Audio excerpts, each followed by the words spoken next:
올해 우리 교회 표가 혹시 무엇인지 아십니까? 제 뒤에 있는 거 보고 말씀하시면 안 돼요. 예, 부활하셨다 이거 아닙니다. 예, 요거는 이제 오늘부로 이제 딱 끝날 거고요. 예, 저희 표가 뭐죠? 예, 말씀 은혜 받고 예, 예, 대부분 다 이렇게 외워주셨는데 몇몇 분들이 고개를 이쪽으로 이렇게 보시고 예, 참 뭐 또 하나님께서 우리에게 눈을 주신 것은 또 보라고 하신 거니까요. 네, 혹시 성경 일독 다 하고 계십니까? 네, 갑자기 숙연해지네요. 네, 주보를 이렇게 보시면 여기에 이제 말씀 몇 독 읽었는지 나오는데요. 지난 주간에 저희가 1독을 또 한 분이 해주셨고, 그래서 총 25독째 저희가 2019년도에 하고 있습니다. 우리 교회 목표가 1,000독인데요. 아마 연말쯤 되면 이제 숫자가 파파파 이렇게 올라가리라 생각이 됩니다. 사람들이 성경을 똑하기 위해서 이 성경을 읽을 때 굉장히 시험 드는 구간들이 몇 가지 있습니다. 처음에 창세기는 참 재미있어요.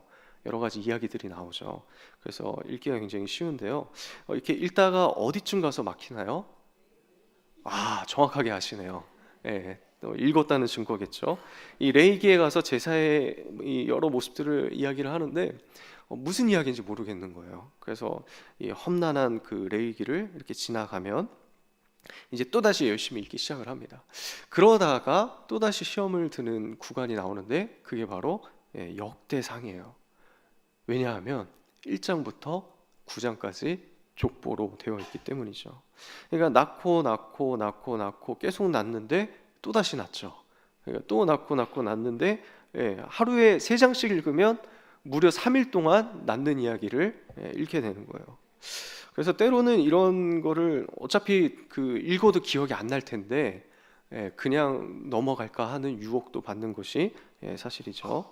이 역대상 초반부에 나오는 이 굉장히 긴 족보, 왜 성경에 이런 것을 기록해 놓았을까요? 29장밖에 되지 않는 이 역대상에서 9장은 무려 3분의 1 가량을 차지하고 있습니다. 그렇다면 무엇인가 이 굉장히 중요한 의미가 있고 또 어떤 메시지를 알리기 위해서 기록해 놓은 것 같아요. 또 이 족보라는 것이 굉장히 구조적이고 이름이 어떻게 이어지냐에 따라서 큰 함축적인 의미를 담고 있습니다. 족보와 역대기를 잘 이해하기 위해서는 이 역대기가 누구에게 쓰여졌는지 어떤 의미에서 기록되었는지를 우리가 살펴보면 많은 도움을 받을 것 같아요. 글을 쓴 저자의 의도를 파악하는 것이죠. 역대기 앞에는 어떤 책이 있나요? 열왕기서가 있습니다. 이 열왕기서의 내용하고 역대기의 내용하고 좀 비슷한 것 같아요. 다윗이 나오고요. 다윗이 죽고 나서 솔로몬이 왕이 되고 또 솔로몬 이후에 나라가 이렇게 분열이 되고 여러 왕들의 이야기가 나옵니다. 열왕기서에 이런 이야기가 나오는데 또다시 역대기에도 이런 이야기가 비슷하게 나오죠. 왜 성경은 이렇게 비슷한 이야기를 두 종류의 책으로 써 놓았을까요? 먼저 열왕기서는 어떤 관점에서 쓰여졌냐면요, 포로가 된 이스라엘 백성들이 어떻게 회복될 것인가에 대한 내용입니다. 그래서 이 열왕기서의 독자들은 나라가 지금 망했고 포로로 잡혀와 있어요. 왜 우리가 망했는지, 하나님은 우리를 어떻게 회복시키실 것인지에 대해서 메시지를 주는 게 열왕기서의 말씀인 거예요. 그런데 역대기서의 그 관점은 조금 다릅니다. 열왕기가 포로가 된 이스라엘이라면 역대기서는 포로 이후에 이스라엘 백성들이 어떻게 회복될 것인가에 대한 것을 이야기하는 거예요. 고단하고 힘들었던 포로기 생활이 이제 끝나갑니다. 이제 자유가 있어요. 이제 하나님이 이스라엘 백성들을 뭔가 회복시키실 것 같아요. 그 관점에서 이 역대기가 쓰여져서 어떻게 하나님이 회복시키시는지를 보여주고 있는 것이죠. 70년의 포로 생활이 끝났습니다. 이제 일어나야 될 일을 역대기의 이야기들로 뭔가 보여주시는 것 같아요. 그런데 그 이야기의 시작이 무엇이냐면 1장부터 9장까지의 족보입니다. 뭔가 앞으로 나와야 할 이야기들의 핵심 메시지들을 이 족보를 통해서 보여주고 있는 것 같아요. 족보는 총 9장으로 구성되어져 있는데요, 이 족보의 강조점을 살펴보면 역대기 전체의 강조점을 우리가 알 수 있을 것 같습니다. 크게 세 부분으로 나눌 수 있는데요. 1장부터 3장까지가 이제 첫 부분이고, 4장부터 8장까지가 두 번째 부분이고요. 마지막 9장이 이제 세 번째 부분입니다. 첫 번째 부분인 1장부터 3장의 족보는 이렇게 시작을 합니다. 역대상 1장 1절에 세 단어죠. 세 이름, 아담, 셋, 에노스. 누구로부터 시작을 하나요? 네, 아담이에요. 이스라엘 족보 이야기를 하는데 조상이 지금 어디까지 올라가 있는 겁니까? 아담까지, 갈 수 있는 끝까지 올라가 있는 거예요. 그래서 1장의 내용들은 아담에서부터 시작을 해서 아브라함까지 이야기가 나오거든요. 그리고 3장까지 가면 이 다윗과 유다 왕들까지 소개가 됩니다. 이 족보의 의미가 무엇일까요? 수많은 열방의 사람들 중에서 온 인류 중에서 하나님이 선택하신 사람은 아브라함이고, 또 그의 후손 이스라엘이라고 이야기해주고 있는 것이죠. 그리고 그 이스라엘 중에서 특별히 다윗의 가문을 선택하셨고, 이 이야기가 그 가문을 통해서 어떤 일을 하시는지를 역대기서에서 쭉 펼쳐질 것이라고 보여주고 있습니다. 지금 이 족보를 읽고 있는 독자들이 누구입니까? 포로에서 이제 해방되어 자유를 얻어가는 이스라엘 백성들이에요. 기나긴 어둠과 같이 포로기를 지나고 이제 멸망한 조국을 회복시켜야 하는 시기가 되었습니다. 이때 주시는 하나님의 말씀이 무엇이에요? 내가 온 인류 중에 너희를 택했다라는 것이죠. 수많은 열방의 사람들이 있는데 그 중에 내가 너를 선택하였고 너희는 나의 택함 받은 민족이다라고 족보 처음부터 이렇게 3장까지 쭉 펼쳐주고 있는 것입니다. 이렇게 3장까지 첫 부분이 일단락되고 4장부터 족보가 다시 시작이 됩니다. 4장 1절에 보니까요, 유다의 아들들은 베레스와 헤스론과 갈미와 훌과 소발이라. 자, 누구의 족보가 나옵니까? 유다의 족보가 나오죠. 보통 족보를 쓰면 여러 아들들이 있으면 몇 번째 아들부터 쓸까요? 네, 첫 번째 아들부터 족보를 쓰죠. 그러면 이 유다가 첫 번째 아들이었나요? 네, 갑자기 이게 헷갈리기 시작을 하죠. 네, 첫 번째 아들은 르우벤입니다. 그러면 르우벤부터, 이 야곱의 장자인 르우벤부터 한 명 한 명 이렇게 쫙 써야 되는데, 근데 신기하게도 굳이 12지파를 소개하면서 유다 지파 먼저 족보를 쓰고 있는 것이죠. 왜 그럴까요? 이 유다 자손에서 다윗이 나오기 때문이죠. 앞으로 전개될 이 역대기의 내용의 주인공격인 다윗의 가문을 가장 먼저 쓰고 있는 거예요. 그리고 시므온도 나오고 르우벤도 나오고 갓도 나오고 므낫세 지파도 나옵니다.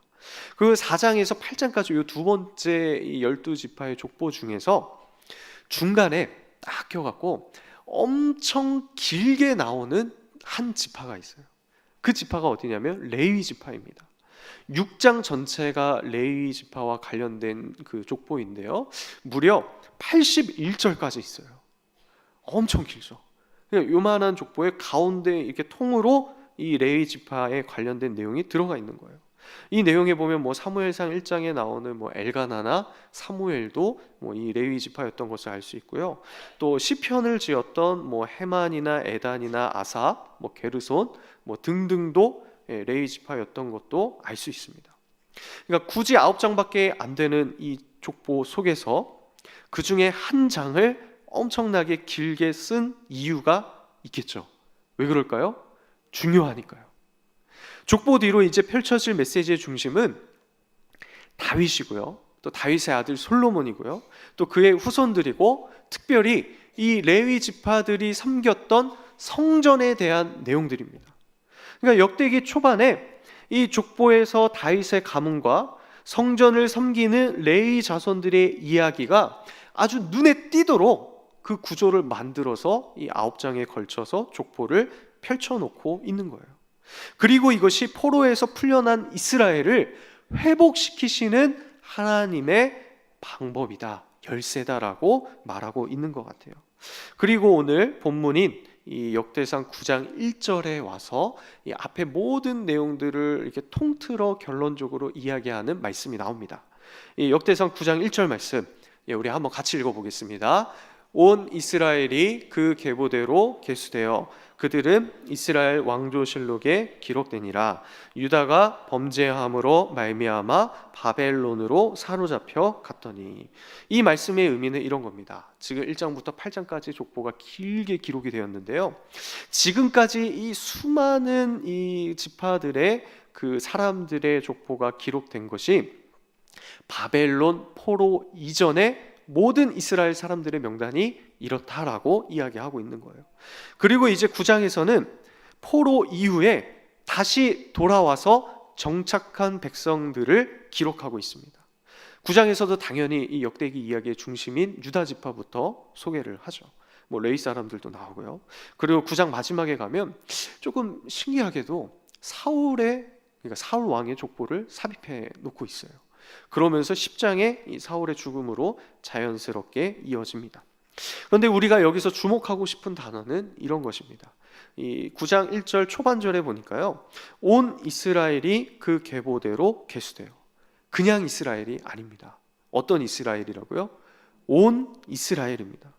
역대기 기자가 역대기 족보와 또 앞으로 펼쳐질 이 역대기의 내용들을 통해서 이스라엘 백성들에게 보여주고 싶었던 하나님의 마음이 무엇이었냐면 온 이스라엘이라는 거였어요. 이 표현은 구약을 찾아보니까요, 한 105번 정도 나오더라고요. 그런데 이 역대기에서만 40여 차례 나옵니다. 굉장히 집중적으로 나오고 있어요. 하나님은 포로에서 풀려나온 이스라엘 백성들을 회복시키시는데 이 모든 족보를 표현한 이 앞의 내용을 다 망라한 온 이스라엘이라는 이 모습으로 회복시키실 것입니다. 역대상 10장에 가면 사울 왕이 죽습니다. 사울 왕이 죽으면 이제 이스라엘의 왕은 다윗이 되어야 하죠. 우리가 내용을 다 알고 있으니까요. 근데 다윗은 처음부터 이스라엘 전체를 다스리지 못합니다. 헤브론에서 7년 동안 이 사울의 지방과 내란을 치르게 되죠. 7년이라는 시간이 지난 뒤에 이스라엘 전체의 왕으로 인정을 받습니다. 우리가 아는 내용은 이런 거예요. 그런데 역대기에서는 사울이 죽은 이후의 모습을 이렇게 묘사합니다. 역대상 11장 1절에 온 이스라엘이 헤브론에 모여 다윗을 보고 이르되 우리는 왕에 가까운 혈족이니이다. 온 이스라엘이 헤브론에 모였대요. 유다 지파 사람들만 헤브론에 와서 다윗을 왕으로 세운 것이 아니라 온 이스라엘의 모든 장로들이 모여서 다윗에게 나와갖고 여호와 앞에서 언약을 맺습니다. 그리고 하나님은 다윗에게 기름을 부어서 이스라엘 왕으로 삼습니다. 7년간의 헤브론 생활은 역대기에 나오지 않고요, 마치 온 이스라엘 백성들이 바로 다윗 왕을 세운 것처럼 기록하고 있는 거예요. 왜 이런 방식으로 기록하고 있을까요? 이것이 하나님께서 지금 이스라엘에게 이 역대기를 통해 보여주시고자 하는 그림이기 때문입니다.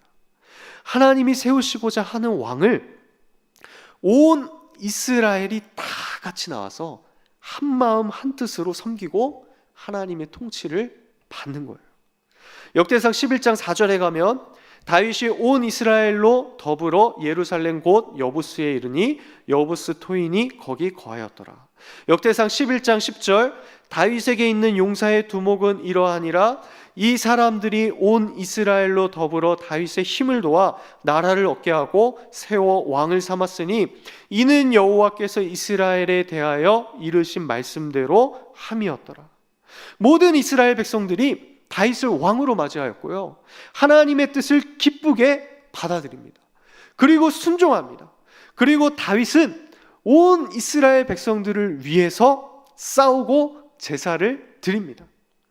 다윗이 언약궤를 모셔올 때도 마찬가지예요. 역대상 13장 6절에 다윗이 온 이스라엘을 거느리고 바알라 곧 유다에 속한 기럇 여아림에 올라가서 여호와 하나님의 궤를 메어오려 하니 이는 여호와께서 두 그룹 사이에 계심으로 그러한 이름으로 일컬음을 받았더라.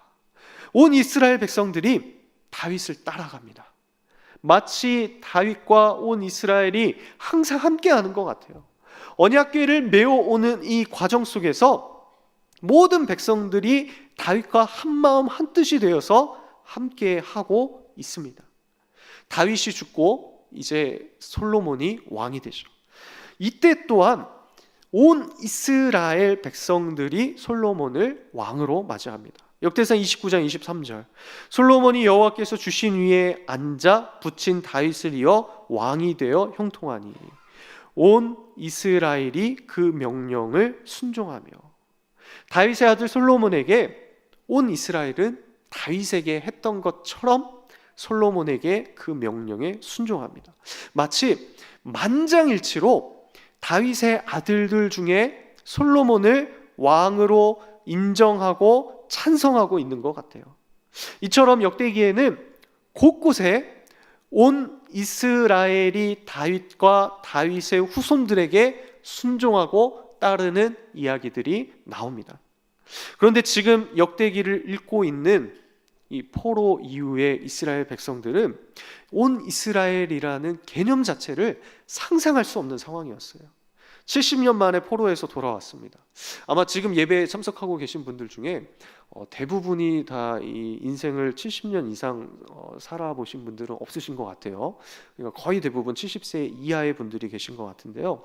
이 70년이라는 것은 정말 긴 시간입니다. 70세 이하의 이스라엘 백성들은 태어나면서 포로였던 거예요. 일평생 포로로 살아왔습니다.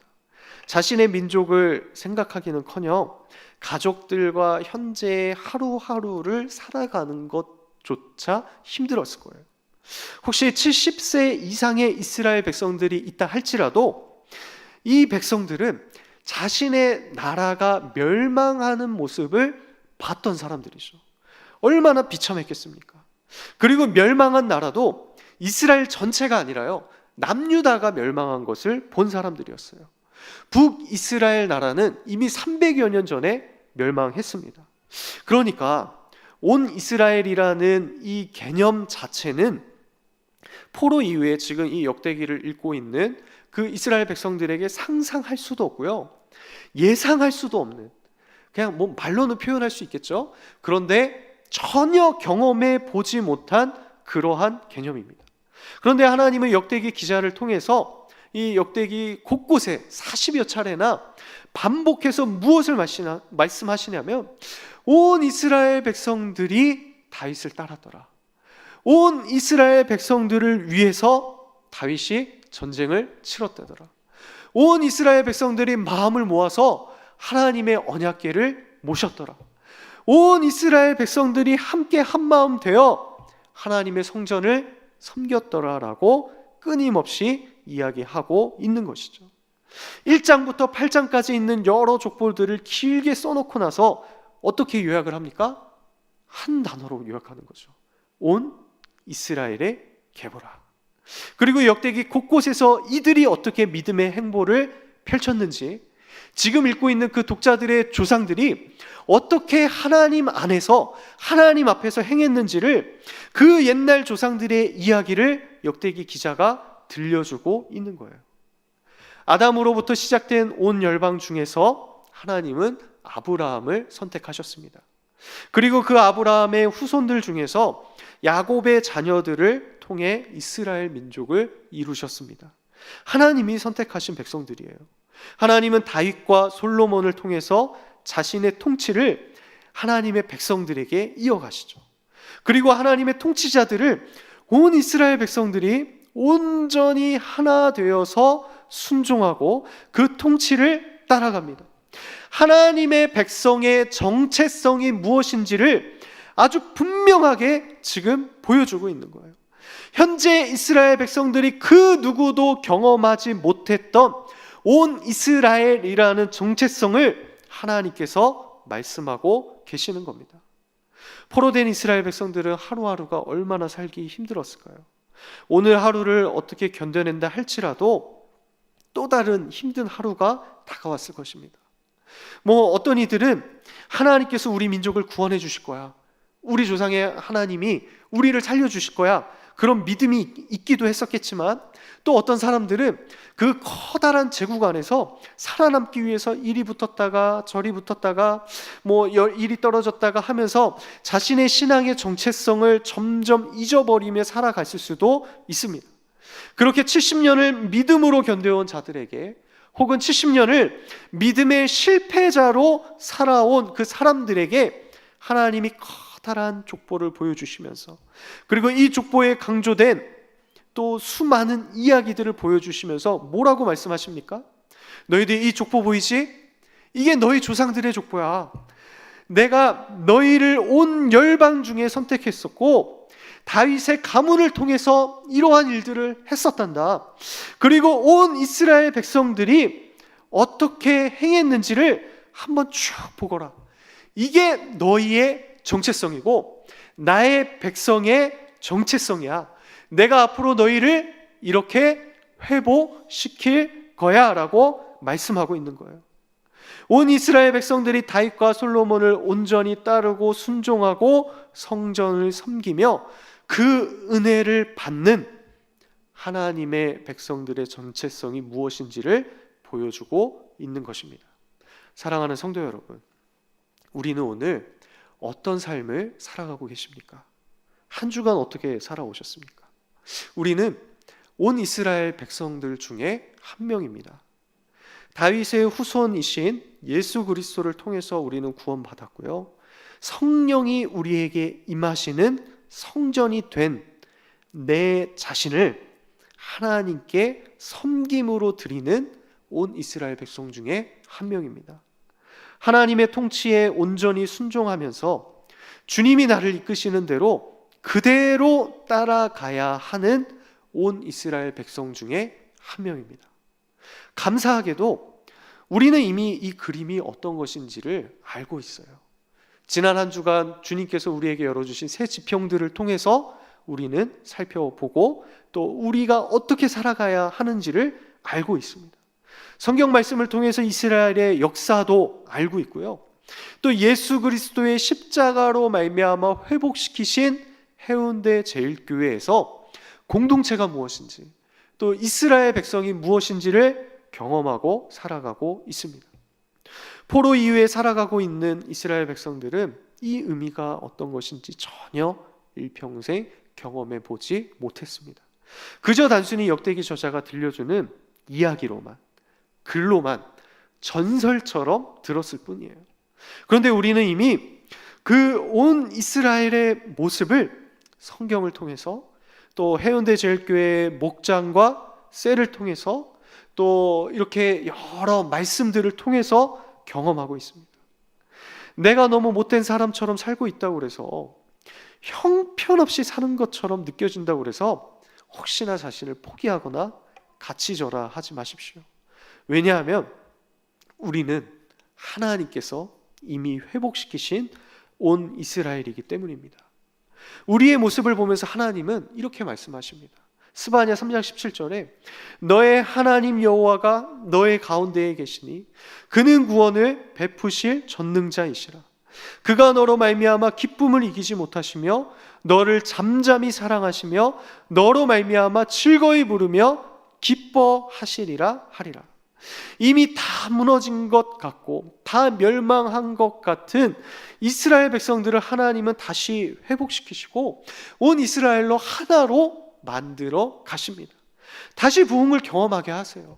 성벽을 재건시키시고요, 성전을 이루게 하시고요, 또 그것에서 모자라서 이제는 예수 그리스도를, 다윗의 후손이신 예수 그리스도를 보내셔서 우리를 아예 성전으로 만들어 주십니다. 이것이 구약의 후반부의 역사이고 우리가 지금 살아가고 있는 삶의 모습입니다. 우리의 삶은 이런 것입니다. 무너지고 쓰러지고 힘들어 넘어질 때마다 어떻게 해야 할까요? 교회로 달려오십시오. 하나 되게 하시고 서로 의지하게 하시고 함께 울어주고 웃어주게 하신 셀 가족들에게 달려가십시오. 그 속에서 온 이스라엘을 경험하는 것입니다. 그리고 우리는 다시 살아갈 에너지를 얻고 그 에너지로 우리가 살아가는 그 모든 지경 속에서 다른 이들을 섬겨가는 것, 그것이 우리가 살아가야 할 삶의 모습인 것입니다. 야베스의 기도가 무엇입니까?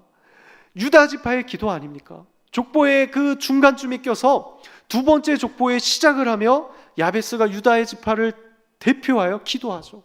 우리의 지경 위에 하나님의 복을 빌고 또 우리의 모습 속에 그 복의 복을 비는 그 모습이 주님께서 우리를 회복시키시고 우리를 하나 되게 만드시고 또 우리를 통하여 이루실 그 새 지평 위에 하나님의 복을 누리며 우리가 수많은 사람들에게 그것을 전할 수 있는 그러한 선한 영향력을 끼치게 해달라는 그러한 기도였죠. 우리가 그러한 모습으로 오늘 이 시간 기도하며 회복되어지기를 원합니다. 그래서 우리의 이 말씀을 부여잡고 오늘 저녁에 우리가 기도할 때에 하나님께서 우리의 존재를 어떻게 선택하셨고 또 우리를 무엇으로 만들어 가셨으며 또 이미 보여주신 하나님의 역사를 우리의 삶 속에서 기도하면서 또 살아가면서 그것을 경험하고 다시 한번 체험하실 수 있는 우리 그러한 인생이 되시기를 예수님의 이름으로 축복합니다.